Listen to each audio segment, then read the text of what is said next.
Hi everyone, मैं आशा करता हूं कि आप सब लोग सही होंगे। आज से हम environment pollution and control subject start करेंगे। ये subject 5th semester mechanical diploma students के लिए है। आज के इस वीडियो लेक्चर में हम देखेंगे कि इन्वायरमेंटल पोल्यूशन कंट्रोल का सिलेबस क्या है और इसके कुछ इंट्रोडक्शन पार्ट्स के बारे में हम देखेंगे।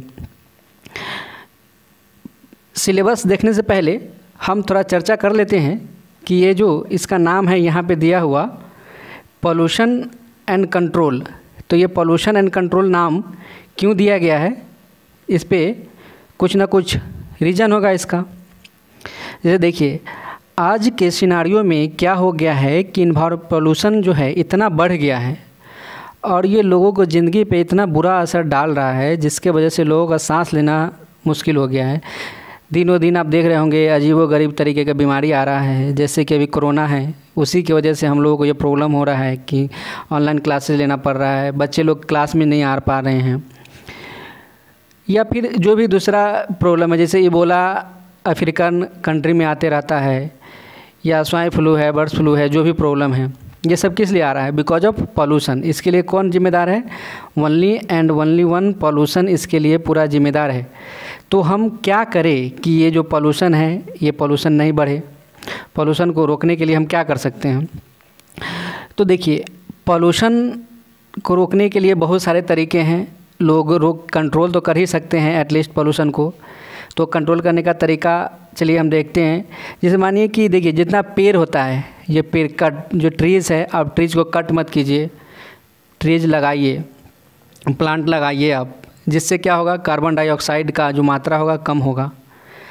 जो फूड चेन होता है, फूड वेब में जो सपोज कीजिए कि एक मछली है, छोटी मछली को बड़ी मछली खाती है, अगर आप उसमें से छोटी मछली पूरा ख़त्म हो जाए तो बड़ी मछली को भोजन ही नहीं मिल पाएगा, जिससे वो ऑटोमेटिकली डेथ हो जाएगा। तो कहाँ वहाँ फूड चेन गड़बड़ हो जाएगा। तो पॉल्यूशन कहाँ से आता है? उधर से आता है। दूसरा चीज़ है रिसाइकल। जो भी सामान हम यूज करते हैं उसको रिसाइकल करने का है। हमको क्या करना चाहिए? उसको रिसाइकल करने चाहिए। जैसे प्लास्टिक यूज कर रहे हैं या ऑर्गेनिक इनऑर्गेनिक सब्सटेंस है, उस सब को अलग अलग रख के हमको उसको रिसाइकिल करने का है। दूसरा चीज़ है जैसे जो सब्सटेंस है, जैसे सपोज कि जो ऑटोमोबाइल्स है उसमें हम डीजल गाड़ी चलाते हैं, हमको मिनिमम से मिनिमम यूज करना चाहिए गाड़ी का यूज। या अगर यूज कर रहे हैं तो अब हमारा जैसे BS6 BS4 का जो कंसेप्ट है अभी हम आगे देखेंगे, BS6 गाड़ी यूज करना चाहिए, BS4 यूज नहीं करना चाहिए, जिससे कि हमारा इन्वायरमेंट में मिनिमम से मिनिमम अनबर्न्ड हाइड्रोकार्बन इमिट हो और पोल्यूशन कम हो। हमें रिन्यूएबल एनर्जी पे ज़्यादा जोर देना चाहिए। दूसरा है कि जैसे वाटर, जो नेक्स्ट चीज़ें हैं, वाटर को सेव करना चाहिए, वाटर हमें बर्बाद नहीं करनी चाहिए। अगर आप इतना काम करते हैं तो हमारा इन्वायरमेंट सेफ रहेगा, हमारा इन्वायरमेंट उससे सेफ रहेगा, हमारा अर्थ सेफ रहेगा। अगर इन्वायरमेंट और अर्थ सेफ रहेगा तो पब्लिक का पॉकेट का पैसा बचेगा। यानी सिंपल चीज़ें हैं, अगर आप इन्वायरमेंट को सेव कीजिए, अर्थ सेव होगा, उससे आपका इकोनॉमी सेव होगा। ठीक है, तो ये सब बातें हैं, ये सब को हमारा जोर देना चाहिए इस सब बातों पे। तो यानी ऑब्जेक्टिव क्या है हमारा इस सिलेबस का, इस सब्जेक्ट का, इन्वायरमेंट एंड पोल्यूशन कंट्रोल का main objective to save environment and earth. अगर आप इन्वायरमेंट अर्थ को सेव करते हैं, इन्वो पोल्यूशन अगर कम होगा तो ऑटोमेटिकली बीमारियां कम होगी, जिसके वजह से आपके पैसे खर्च नहीं होंगे, इकोनॉमी किसी भी कंट्री का ऑटोमेटिकली बढ़ेगा। यानी अगर किसी भी कंट्री को हमको खुशी में रखना है, खुशहाल रखना है, तो हमें क्या करना पड़ेगा? सबसे पहले तो वहाँ हमको पोल्यूशन को कम करना है। ठीक है, चलिए आगे बढ़ते हैं। हम देखते हैं कि सिलेबस क्या है। मेन ऑब्जेक्टिव समझ गए होंगे आप लोग, क्यों हमको इन्वायरमेंटल एंड पोल्यूशन कंट्रोल जो सिलेबस हमको पढ़ना है। तो इसके सिलेबस के बारे में हम देखते हैं, इसमें सिलेबस में क्या क्या है। इसके सिलेबस में सबसे पहला है हमारा, सबसे पहले चीज़ तो ये देख लेते हैं, ये 100 मार्क्स का एग्ज़ाम होता है, ये तो ऑलरेडी सबको पता है। तो 100 मार्क्स का एग्ज़ाम होता है, उसमें 30 नंबर इंटरनल असेसमेंट होते हैं, 70 नंबर का एक्सटर्नल एग्ज़ाम होते हैं। ये 3 ग्रेड का ये जो है पेपर 3 ग्रेड्स का है। 3 ग्रेड्स मतलब जो लेक्चर होंगे आपके पर वीक 3 लेक्चर होंगे। चलिए, तो इससे हम आगे देखते हैं कि सबसे पहला जो यूनिट, इसमें पूरे 5 यूनिट्स है, तो उसमें पहला यूनिट में इन्वायरमेंट के इंट्रोडक्शन के बारे में दिया गया है, इन्वायरमेंट क्या होता है। तो एज यू सब लोग आप लोग जानते हैं कि इन्वायरमेंट क्या होता है। वैसे सारे चीज़ जो हमारे आसपास हैं, हमारे चारों तरफ हैं और हमारे लाइफ को अफेक्ट कर रहे हैं प्रत्यक्ष और अप्रत्यक्ष रूप के से, उसको इन्वायरमेंट कहा जाता है। इन्वायरमेंट का क्लासिफिकेशन देखेंगे, इसके सेगमेंट्स देखेंगे कितने टाइप का होता है। इस सब के बाद नेक्स्ट है इकोसिस्टम। इकोसिस्टम जो लिविंग और नॉन लिविंग थिंग्स के बारे में जो हम अध्ययन करते हैं, इसके बीच का जो रिलेशन होता है वही इकोसिस्टम, हिंदी में इसको पारिस्थितिकी तंत्र कहते हैं। उसके बाद नेक्स्ट है classification of pollution and pollutants. हम क्लासिफिकेशन पॉल्यूशन और पॉल्यूटेंट्स का देखेंगे, इसमें पॉल्यूशन कितने टाइप का होता है, कारण क्या क्या होता है, उसमें प्राइमरी पॉल्यूटेंट्स क्या होता है, सेकेंडरी पॉल्यूटेंट्स क्या होता है। देखिए, ये जो इन्वायरमेंटल एंड पॉल्यूशन कंट्रोल है, इसका जो सबसे अच्छी बात ये है इस सब्जेक्ट का कि इससे सारे जगह क्वेश्चन पूछे जा रहे हैं। आज के सिनारी में जितने हैं, एसएससी जेई है, सिंपल आपको यूपीएससी में चले जाइए, वहाँ भी इसका एक अलग सा पेपर आता है, ये सब इसमें है। तो इसके बाद जो गवर्नमेंट ऑफ इंडिया और पूरे इंटरनेशनल का कितना क्या एक्ट्स है इन्वायरमेंट पॉल्यूशन को रोकने के लिए, उसके बारे में हम देखेंगे। फिर ISO 14000 स्टैंडर्ड्स क्या होता है जैसे कि ये इन्वायरमेंट से, ऐसे भी अब इतने सिंपल समझने वाली बातें होंगी कि इन्वायरमेंट पढ़ रहे हैं तो इन्वायरमेंट से ही रिलेटेड होगी। जैसे 18000 फूड सेफ्टी से रिलेटेड स्टैंडर्ड्स हैं, तो उसके बारे में हम कुछ देखेंगे। मैनेजमेंट जैसे 14000 है, 14001 2 3 4 5 ये सब है, क्या क्या है, इस सब के बारे में देखेंगे। इसके बाद नेक्स्ट आता है क्योटो प्रोटोकॉल। ये 1.6 है। हम लोग जब ओजोन जो डिप्लीशन देख लेंगे, जो ओजोन ग्लोबल वार्मिंग देख लेंगे हम, चलिए ऐसे शुरू में ही बता देंगे आपको, लेकिन उसके बाद ये सब्जेक्ट पढ़ना, क्योटो प्रोटोकॉल पढ़ना चाहिए। बिकॉज क्योटो प्रोटोकॉल क्यों आया, कार्बन यूनिट्स क्या होते हैं, उसमें ये सब पढ़ने के बाद ये पढ़ा जाए तो ज़्यादा अच्छा रहेगा। तो इसलिए हम वो सब पढ़ने के बाद इसको पढ़ाएंगे, 1.6 वाला पॉइंट बाद में पढ़ाएंगे।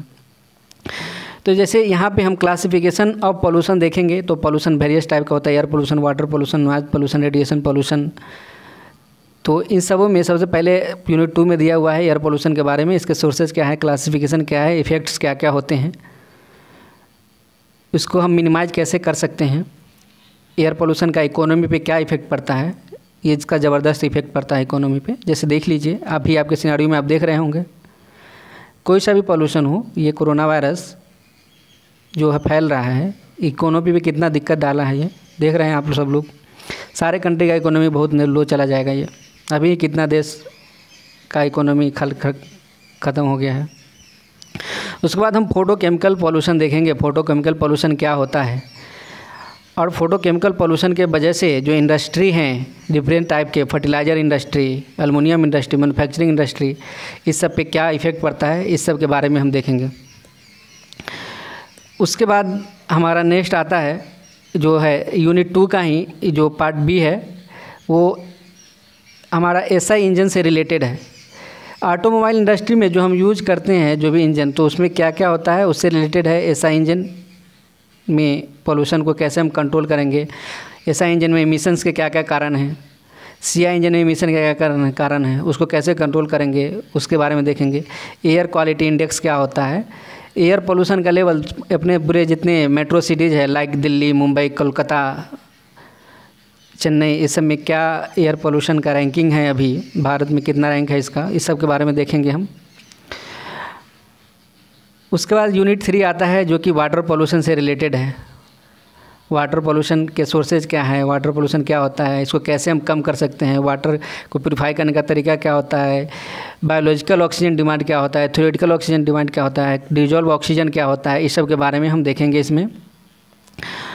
वाटर क्वालिटी स्टैंडर्ड्स क्या होते हैं, इसके बारे में भी देखेंगे। और स्टेप्स ऑफ वाटर ट्रीटमेंट, ये आप केमिस्ट्री में पढ़े होंगे, केमिस्ट्री का पार्ट से steps of water treatment, sampling, analysis of water pollution, इस सब के बारे में हम देखेंगे उसमें। फिर उसके बाद है next unit 4 noise pollution. Noise basically होता क्या है, इसके मेजर करने का तरीका क्या है, हम मैपिंग कैसे करते हैं, नॉइज़ का मेजरमेंट का जो अलग अलग स्टैंडर्ड है, इंडिया में क्या यूज़ किया जाता है, यूके में कैसे यूज़ किया जाता है, ये सब के बारे में देखेंगे। और इसके इफ़ेक्ट हेल्थ पे क्या होता है लास्टली वो देखेंगे, और कम करने का उपाय क्या होता है नॉइज़ पोल्यूशन को, इसके बारे में हम देखेंगे लास्ट में, ठीक है। और इसके बाद यूनिट 5 बच्चा, जो कि थोड़ा बहुत जैसे सॉलिड वेस्ट क्या होता है, सॉइल पोल्यूशन क्या होता है, रेडिएशन पोल्यूशन क्या है, थर्मल पोल्यूशन क्या है, इस सब के बारे में यूनिट 5 में हम देखेंगे। इसमें सॉइल पोल्यूशन सबसे इम्पोर्टेंट है, इम्पोर्टेंट तो सारे हैं, सॉइल पोल्यूशन के बारे में ज़्यादा देखेंगे हम। फिर उसके बाद यूनिट जो 5.4 है, ये यूनिट को ये के बाद इसके साथ क्योटो प्रोटोकॉल होना चाहिए, या इस यूनिट को पहले भी दे दिया जाता तो कोई दिक्कत नहीं था, या बाद में दिया भी तो कोई दिक्कत नहीं है, लेकिन इन सब के बाद उसको पढ़ा जाता तो ज़्यादा अच्छा लगता, बिकॉज जो ओजोन डिप्लीशन लेयर से बहुत सारे जो क्योटो प्रोटोकॉल है, रोटरडैम प्रोटोकॉल है, कार्टाजीना प्रोटोकॉल है, उन सब के बारे में भी हम देखेंगे। जैसे कि अब इसी में जैसे अब आप पर देखे होंगे बहुत सारे जगहों पे, या बहुत सारे चीज़ ये हैं कि आप एग्जेक्टिव एग्ज़ाम में आते हैं कि मीना माटा बीमारी किससे होता है, इटाई रोग किससे होता है, जैसे मरकरी से कौन सा बीमारी होता है, जैसे मीना माटा मरकरी की वजह से होता है। उसके बाद जैसे कोडाई कनाल, एक आंध्र प्रदेश और वहाँ तमिलनाडु के पास शहर है, हिल स्टेशन है बेसिकली ये, वहाँ से एक नदी भी जाती है। तो यहाँ पे बेसिकली इंडिया में सबसे पहले ये डिटेक्ट किया गया था बिकॉज ऑफ मरकरी। आप लोगों को सबको पता होगा, सबसे पहले जो सिंपल रेड जो कल लाइट देता था, बल्ब यूज किया जाता था, वो हमारे इन्वायरमेंट को पोल्यूट करता था, गर्म करता था, इसका ग्लोबल वार्मिंग पोटेंशियल ज़्यादा था, इसलिए उसको अवॉइड कर दिया गया। फिर लाया गया मरकरी। मरकरी के साथ भी कुछ ऐसा ही प्रॉब्लम था, जब हम पढ़ेंगे पूरे डिटेल में उस समय आपको बताएंगे। तो फिर उसको छोड़ के अभी जो LED बल्ब ला गया है। तो मरकरी में जो यूज़ किया जाता था सब्सटेंस जैसे मरकरी, उसके वजह से मीना माटा बीमारी होता है। कैडमियम की वजह से इटाई करके बीमारी है, क्या नाम है वो होता है। तो इतना सारा सिलेबस है, वो आपको पूरे 48 आवर्स दिए गए हैं, 48 आवर्स में पढ़ना है, और हमको इसको 48 आवर्स से पूरे 70 मार्क्स का है, ठीक है। इसके बाद चलिए हम थोड़ा सा देख लेते हैं इंट्रोडक्शन पार्ट, इन्वायरमेंट क्या होता है। तो हम इन्वायरमेंट क्या हम ऐसे बता चुके हैं ऐसे, और बताइए क्या होगा इन्वायरमेंट। वैसा सारे एक्सटर्नल थिंग्स जो हमारे आसपास के चारों तरफ, वह सारे सब्सटेंस या चीज़ें या एक्सटर्नल फैक्टर्स जो हमारे लाइफ को अफेक्ट करता है, उसको हम इन्वायरमेंट कहते हैं। वो प्रत्यक्ष या अप्रत्यक्ष रूप से कैसे भी इफेक्ट करें, यानी ऑल द एक्सटर्नल थिंग्स, यहाँ पे डेफिनेशन में हम आपको लिख दिए हैं, आप लोग इसको पढ़ लीजिएगा। All the external things that surrounds us, ये जो सराउंड्स करता है हमको, and affect the life of organism, किसी भी ऑर्गेनिज्म को in their natural habitats aggregate, ठीक है। तो इससे आपको सिंपली समझ में क्या आया है कि इन्वायरमेंट, या फिर सिंपली अगर आपको ऐसा भी लिखना हो इन्वायरमेंट का डेफिनेशन, तो आप सिंपली ये भी लिख सकते हैं, ऑल द एक्सटर्नल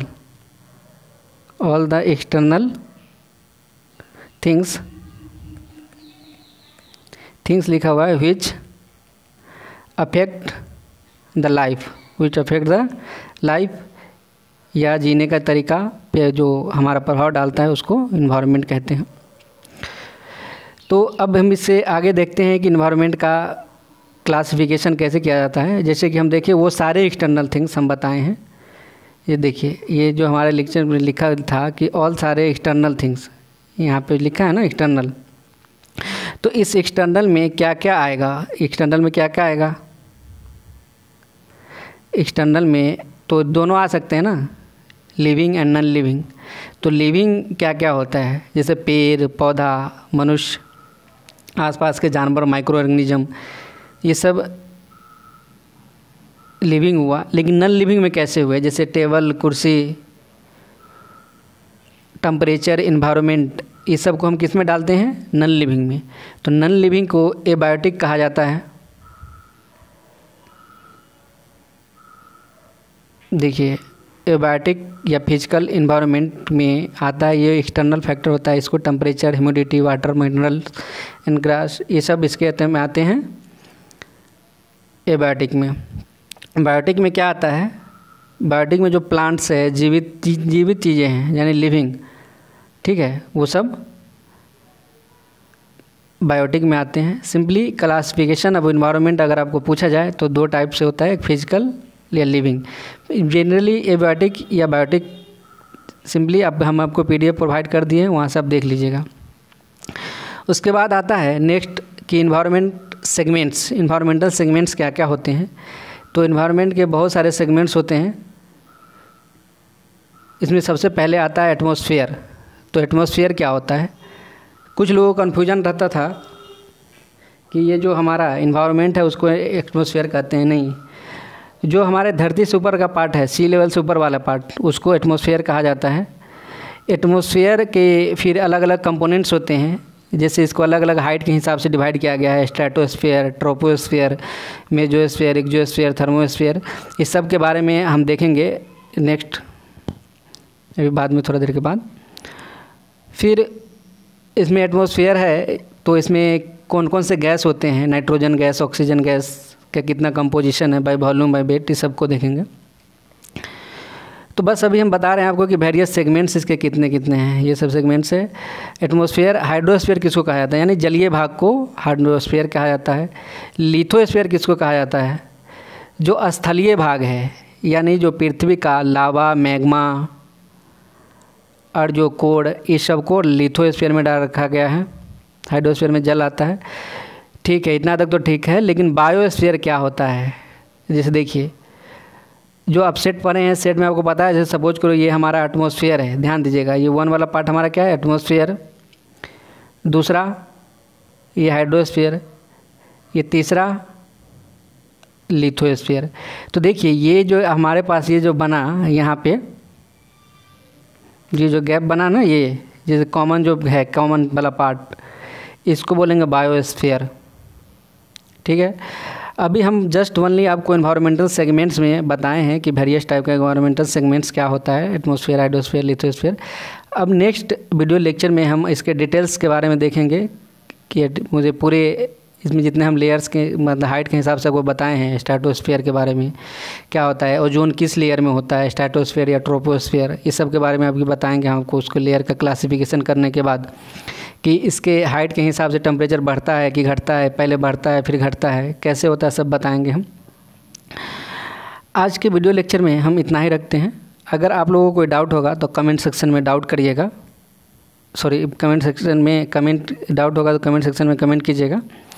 चलिए आज के इतने रखते हैं। Thank you.